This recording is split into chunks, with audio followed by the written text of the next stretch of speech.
As I mentioned, President Trump was campaigning at Coachella, which is kind of a weird concept, but it was absolutely huge. I heard numbers of something like 100,000 people were there at Riverside County at the Coachella rally for Donald Trump on Saturday.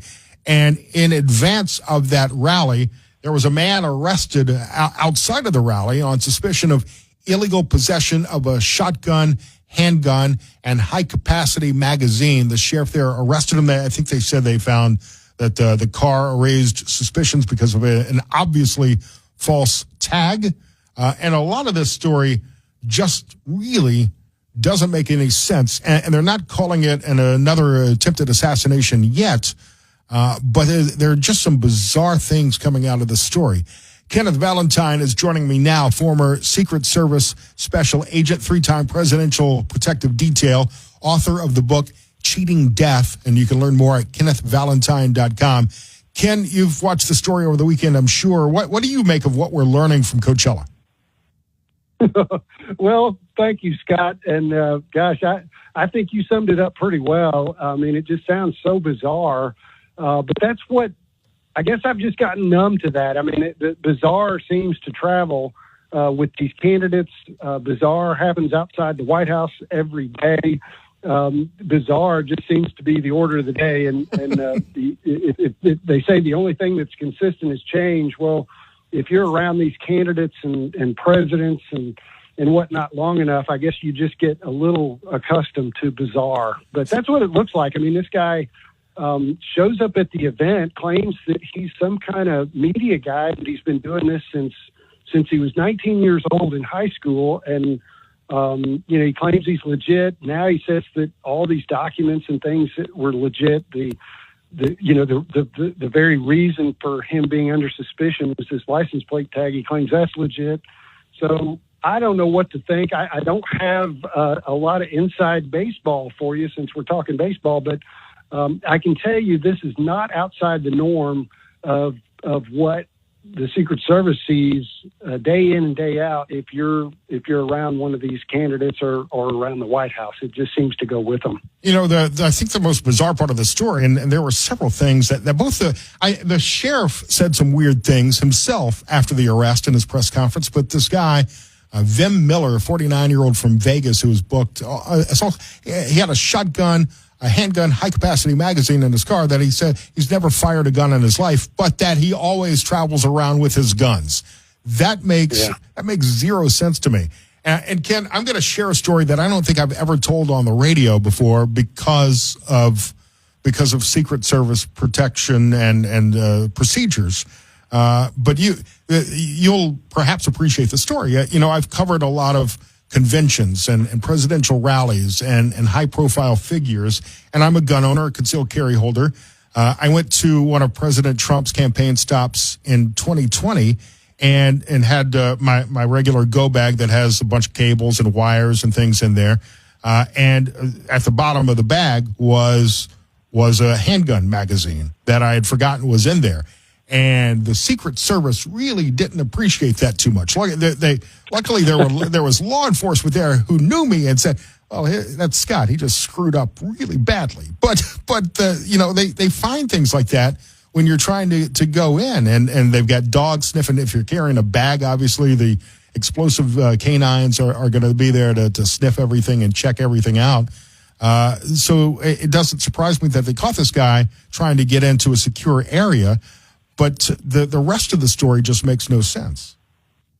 Yeah, it gets bizarre. The more you know, the more bizarre it seems to get. And we in the Secret Service, that was day one when I started in Louisville, Kentucky, and one of the things that the older agents kind of trained you on was how to deal with these bizarre figures that are going to be part of your life as long as you're a Secret Service agent, because they just seem to gravitate to the crazies.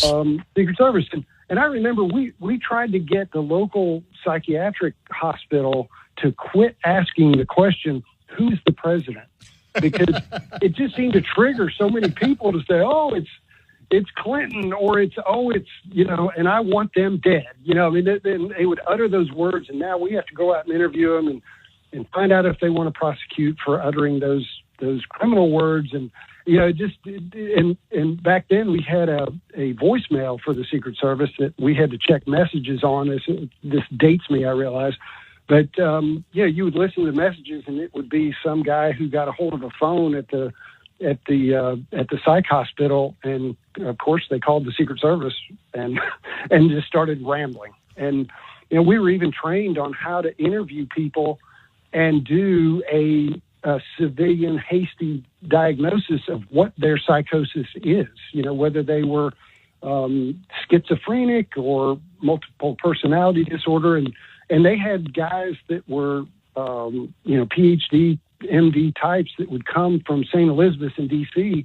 and play out. They would role play as people that were dealing with these particular issues, and we had to identify what they were so that our report would be accurate to say, well, I believe, based on what I know, that this person is schizophrenic and needs help instead of a lockup. So it was we just get a lot of experience dealing with those people, and you get a little numb to it. So when I hear this story and it just keeps getting more bizarre, it's like, well, welcome to another day in the Secret Service, because that's what we deal with all the time. And that doesn't sound frightening at all.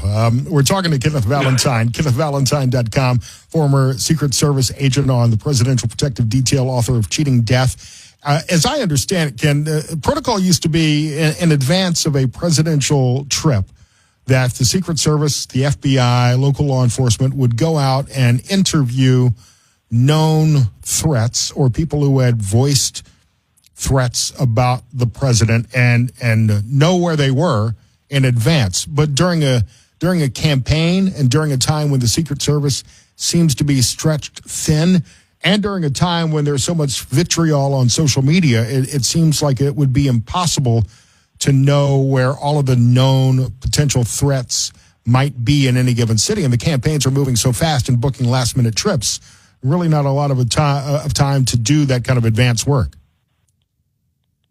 Well, I think you're right, and it certainly puts the screws to the Secret Service to maintain the typical protocol, which would be that, if you've got a protectee coming into a certain district, say Toledo, Ohio, and you have a person or persons in that district who has already uttered or shown a kind of a weird direction of interest toward that protectee, then we would go out and try to verify their whereabouts, get an update on are they taking their medicine? Are they locked up? Are they free? Did they move? And just kind of, just try to identify them. There were even times where we would go out and say, hey, Scott, you still want to kill, President Trump? And they'd say, well, I don't know. I'm taking my meds. And, fine. And back on the lithium. What we would do is say,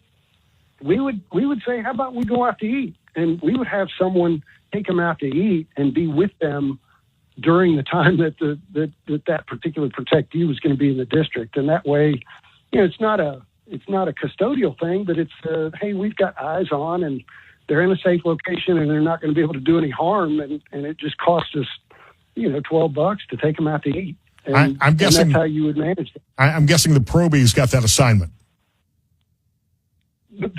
Yeah, absolutely. Actually, I laugh about that, but that was actually a seasoned veteran that would do that, because that's who knows how to handle these people and has had a lot of experience with it. It's, it sounds like kind of a mundane thing, but in reality, managing these people with mental issues or with serious direction of interest toward harming someone, managing that person and dealing with them with that appropriate tension, that it takes a lot of experience and training, and unfortunately, we all kind of get that over time. Yeah. But, you sure don't come in with it. The other interesting thing about Donald Trump and his campaign, and we've seen this since he announced in 2016, and 2016, 2020, now 2024, and even his rallies midterm for various congressional candidates, his campaign rallies attract people from all over the country. It's not just the local threats that you would have to be worried about. at Coachella, and I realize Vegas isn't far away from this county in California, but that's a Vegas guy that went to Coachella. When President Trump would stop in Toledo, or as he has in Michigan, he's attracting fans from hundreds of miles away that are driving to these rallies as a cultural phenomenon, almost like he's a rock star of sorts, to see the spectacle that is a Trump rally. So it's not just local threats that the Secret Service would need to be concerned about. You're absolutely right. And that's, that's something that in the past might not have been such a big deal. If the president was going to, a particular medium-sized town, you can expect to fill a gymnasium, maybe a small stadium.